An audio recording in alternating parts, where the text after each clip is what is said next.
Hey yo, I be the fridge.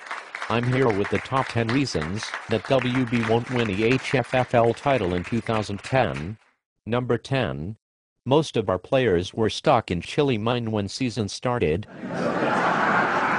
Number 9. Our kicker is still trying to cross the border. Damn Pollock.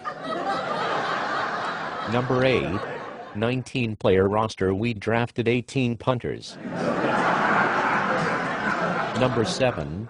Our running backs get winded walking the pre-game buffet line.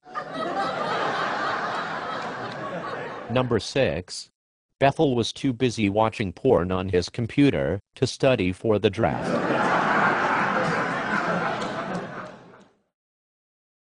Number 5.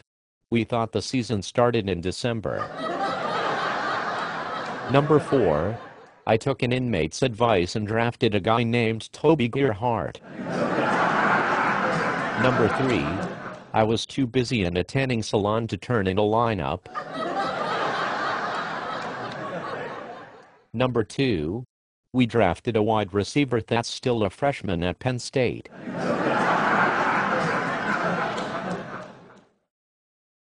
And the number 1 reason, our entire team is now dating Jessica Simpson. Thank you.